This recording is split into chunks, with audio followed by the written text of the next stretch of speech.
እህቶችሽ የሚሰሩ ስህተቶች በሙሉ በተደጋጋሚ በጣም ከባድ ነው። እህቴ ይኸውልሽ ሄደን ይቅርታ መጠየቅ አለብን። ርብቃን ሄደን እግሯ ላይ ወድቀን ይቅርታ መጠየቅ አለብን። ከዚህ ቤት መውጣት የለብንም። እሺ እህቴ ልክ ነሽ። ሄደን ይቅርታ እንጠይቃ። ታዲያ እስካሁን ድረስ ምን እየሰራን ነው? ሁሉንም ነገር ማወቅ የለባቸውም እያሉ ነበር። ሁለቱም እህታማሞች እየተመካከሩ ነው። በሌላ መንገድ ደግሞ የእንጀራ እናትና ርብቃ አይዞሽ ሁሉም ያልፋል፣ ትረሺዋለሽ፣ ትኖሪያለሽ እያሉም የርብቃ እህቶቿ ይመጡና ርብቃ እግር ላይ ይወድቃሉ። ርብቃ እባክሽን ይቅርታ አድርግልኝ፣ እባክሽን ይቅርታ አድርግልኝ፣ ይቅርታ አድርግልኝ።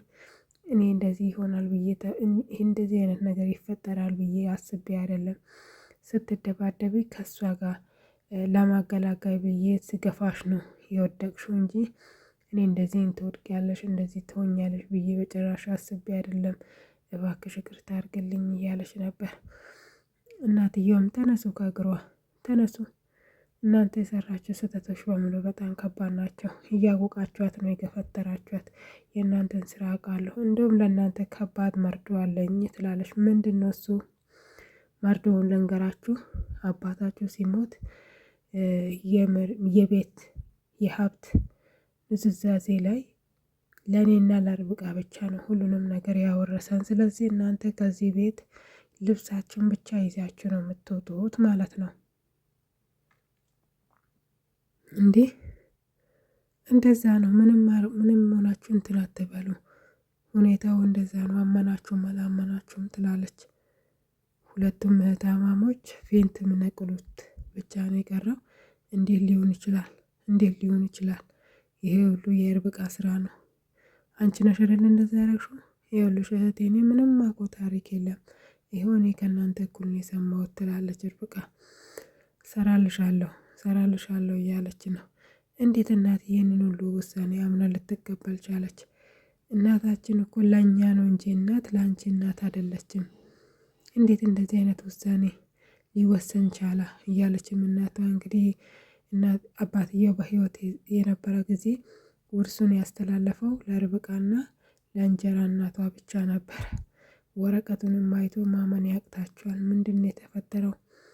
እማዬ አንቺ ጤነኛ ብትሆኚ እኮ ለእኛ ነው ማገዝ ያለብሽ። እንዴት ለባልሽ ልጅ እንዴት ታግዣለሽ? እኛን እኮ ምጠሽን ወልደሽናል። እሷ እኮ እንደ ማንኛውም ተራ ግለሰብ ናት። ቤታችን መጣች፣ አሳደግሻት፣ በቃ ይሄ ነው ያለው። እንዴት እኛ እያለን ለእሷ ትራሪ የላታለሽ? ሌላ ነገር አታውሩ፣ ቶሎ ብላችሁ ውጡ። ልብሳችሁን ይዛችሁ ትወጣላችሁ ወይ? እኔ ሂጄ ልብሳችሁን ላምጣላችሁ ትላለች። ወረቀቱን ጠረጴዛ ላይ የወረውሩና ወደ ክላሳቸው እየበረሩ ይሄዳሉ ማለት ነው።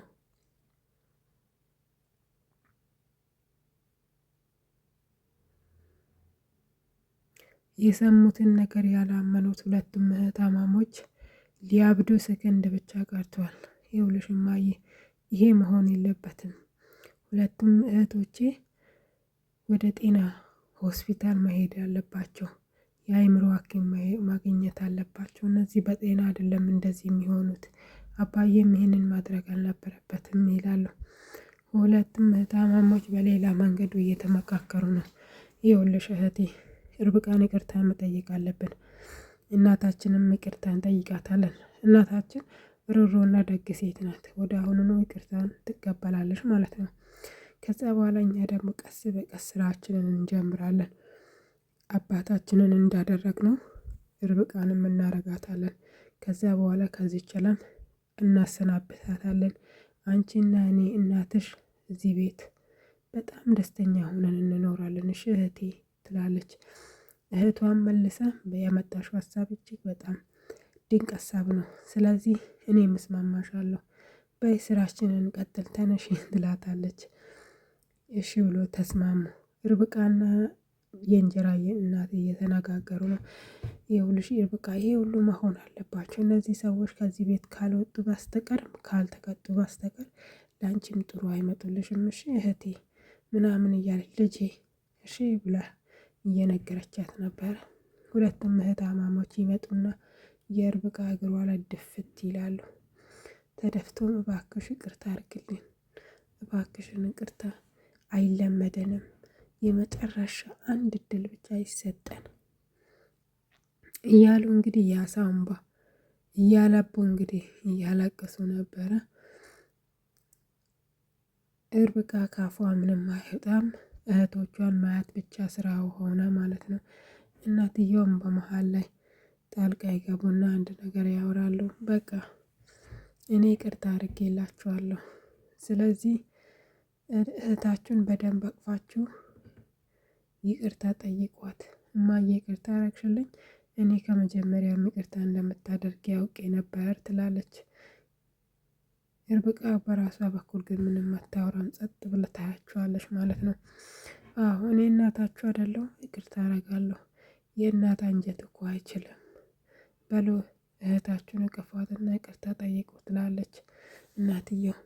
እሺ ያሉና ተነሱና ርብቃን እቅፍ አርግቶ በየተራው ሳሟት። በጣም ደስ ብሏቸዋል። በቃ እራት እናዘጋጅ ብሎ ሄዱ። እራት እያዘጋጁ ነው ሁለቱም እህታማሞች። የሚገርም እራት ተዘጋጀ። ሁሉም ነገር ቀረበ።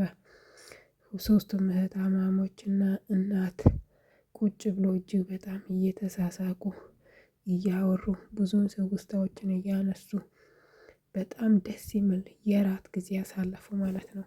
በጣም ደስ የሚል ከመጠን በላይ ደስ የሚል እርስ በራሳቸው ሲኮራረሱ የልጅነት ነገር ሲያወሩ በጣም ደስ በሚል ሁኔታ እራታቸውን በቃ ደስ በቃ ፍቅር ያለበት ቤት ላይ እንደሚደረግ አይነት ነገር ሆኖ እራታቸውን ጨረሱ። እናት ለልጅ ስታጎርስ፣ ልጅ ለእናት ስታጎርስ፣ እርስ በራሳቸው ለአንድ ሰው ለሁለት ሊያጎርሱ ሲመጡ በጣም ደስ የሚል ጊዜ ነበረ። ምሽቱ አይነጋምና ምሽቱ መንጋት አይቀርምና ነጋ ማለት ነው።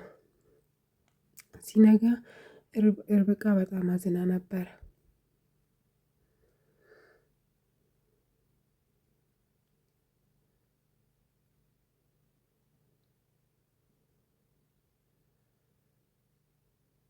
ርብቃ በጠዋቱ ቁጭ ብላ መጽሐፍ እያነበበች ነው።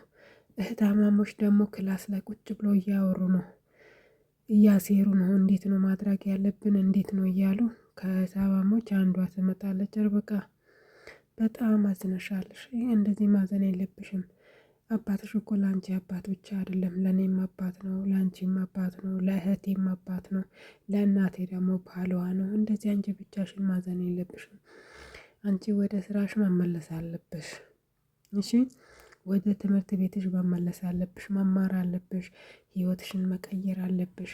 አባዬ ቢኖር እኮ በሱ ነው ደስተኛ የሚሆኑ አይደል? ርብቃ እህቴ አይደለ ትላለች። እናቷ ትመጣለች። ልክ ናት እህትሽ ያለችው ልክ ናት። አባትሽ በህይወት ቢኖር አንድ ቀን ከትምህርት ቤት እንደምትቀሪ አይፈልግም፣ ሳትታጠቢ እንደምትውይ አይፈልግም፣ ሳትበይ እንደምትውይ አይፈልግም ብላ አብረው ተያይዞ ያለቅሳሉ ማለት ነው። እኔ በህይወት ዘመኔ አባቴን አጣዋለሁ ብዬ አስቤ አላቅም፣ ግን የሚገርምሽ ነገር አባቴን አጣሁት ትላለች። ከዛ እህቷም እያለቀሰች ነበረ። በቃ መናፈሻ እንውጣ ርብቃ፣ ዞር ዞር ብለን እንመለሳለን ትላታለች። እኔ አልወጣም፣ በጣም የድካም ስሜት እየተሰማኝ ነው። እንደዚህም ደግሞ ማታ በህልሜ አባዬ መጥቶ ነበር ይላሉ። በሌላ በኩል ደግሞ ሁለቱም እህታማሞች እያሴሩ ነው። አሁን እንዴት አርግተን ነው ርብቃን የምንገላት? እንዴት ነው መድኃኒቱ የሚገዛው? እንዴት ነው መድኃኒቱን ራሱ ልናገኝ የምንችለው? እያሉ እየተነጋገሩ ነው። ከሁለቱም እህታማሞች መሀል አንዷ እኔ እኮ መድኃኒቱን አገኘሁት፣ መድኃኒት የሚሸጠውን ሰው አገኘሁት። ይኸውልሽ እንደ አባዬ ችላ ብለን እንደፈለግነው አይደለም ማድረግ ያለብን። የርብቃ ነገር በጣም መጠንቀቅ አለብን። አባዬ በእድሜ በጣም ትልቅ ሰውም ስለሆነ ከዚህ በፊትም ብዙ እየታመመ ስለነበረ ያ በሽታ ነው እየተባለ ነው አባቴ እንደዚህ ሊሞት የቻለው። ርብቃ ግን ከዚህ በፊት የታመመችም ነገር ስለሌለ ወጣትም ስለሆነች ቶሎ ነው ወደ ሐኪም ቤት ልትሄድ የምትችለው። መድኃኒቱ ግን ሆስፒታል ላይ መድኃኒት ነው ከተባለ ቀጥታ እኛንን ጥርጣሬ ውስጥ ምንገባው፣ ከዛም እንታሰራለን ማለት ነው። እኔም መታሰር አልፈልግም።